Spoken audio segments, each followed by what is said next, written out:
Yes, sir. It's your boy Hayes. We're back with another one. Let's go ahead and jump right into it. Before we do that, let's give this video a thumbs up. If not, you already know. Also, if you're new here, go ahead and hit that subscribe so you can be part of the fam, be alerted every time we post a new video.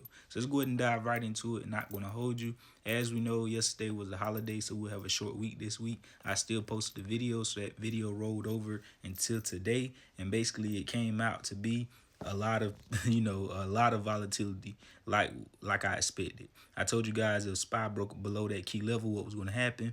Boom, came down to those key levels. Go run the video back down to that 637, 630, 637, 638, 636 range, right around that area.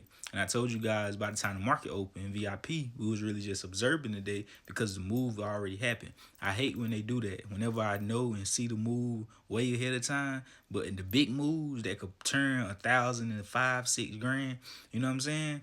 With the spot dropping multiple points like that, that should have happened at the bill. And so, you know what I'm saying? So they like to make moves happen like that because people are not able to get in on that action. So I hate when that happens. So basically, in a lot of stocks, they already fell too. So a lot of moves already made, and whenever you want to get an A+ setup at the best buying point. Entry point is very important because if you get in at a certain price and I get in at a certain price and my entry is better, I'm able to have better risk management. I'm able to get out at a very strategic key level. I'm able to, you know what I'm saying, control my emotions better. Like that entry is like almost everything. So if I miss it, if you miss the entry, it's better to just wait for the next one. So the Dow closes down about 250 points to kick off September on tariffs worries, rising bond yields. So as we know, man, the market started off this month on a downward spiral. But the market has been up on the up and up, up and up. I told you guys, eventually this thing got to pull back. Nothing goes straight up, nothing goes straight down. It got to even itself out. And the market is very much overdue for a pullback. This market is so strong, though I wouldn't be surprised if the pullback still is not ready to happen yet. And this thing bursts right back up and then come down. Because that's how they like to play with you. But definitely know the market is overdue for a nice little healthy pullback. And after, it's going to spring even higher. So going to tomorrow, what you looking at, Hayes? I'm looking at Palantir. Palantir is approaching that real pretty key breakout level at 158. If this thing break above 158.50, 158 and some change, this thing could go 162, 163. If it break above 162, 163, it could go to 170s. So you definitely want to keep this on your radar and keep it tight because it can drop back to 150 as well. So if this thing drop below 156, it's dead. It's a dead play. Unless you want to buy puts, you get what I'm saying? So it ain't no dead play, my bad. But it's like, and I'm like biased, but not biased. Meaning if I feel as if I'm looking for this to go up and it don't do what I need to do, I'm not going to bet against it because I do still feel like at any moment it could, blow up. So sometimes I will go the opposite.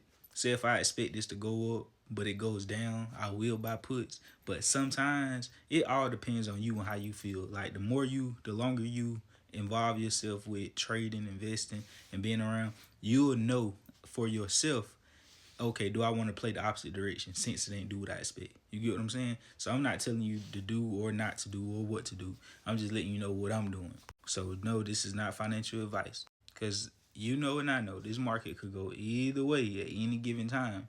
And A+ setups come around, I'm gonna say, hey, I'm doing this. This is gonna be this gonna be that. Whenever it ain't an A+ setup, but you still want to be able to strike on opportunity if it come, I'm just here to discuss. Tell you my opinion, what I believe could happen. If this level hit this, if that level hit that, that's all that is. And I have to clear that up for the ones in the back that say, oh, well, it could go up or down. Nah, basically I'm just giving you the blueprint right here just to explain it, right?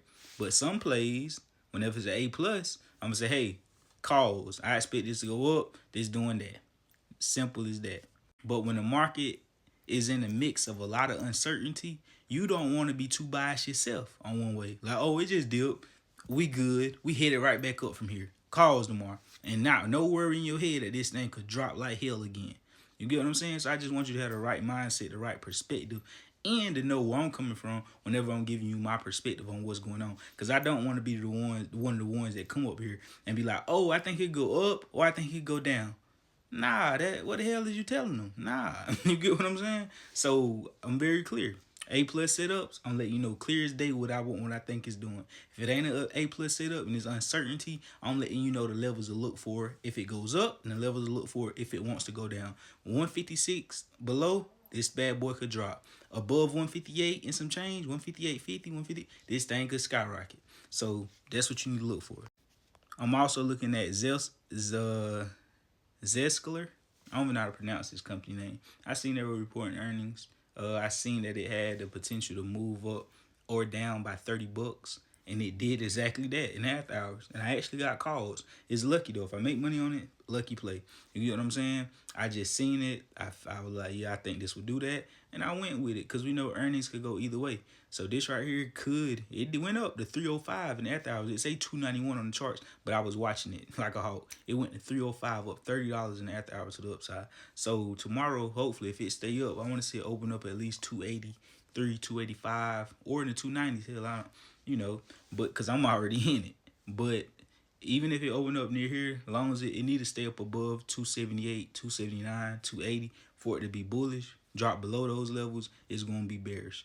So watch, keep this in your radar as well. It's going to be a mover tomorrow with volatility. You already know what to do. Add your boy on Instagram at the BHaysShow_. Feel free to hit me up for a one-on-one, anything like that. Feel free to join VIP, third tier. They give you all access to every single play that we get in and get out of. I love y'all. We out, and God bless you.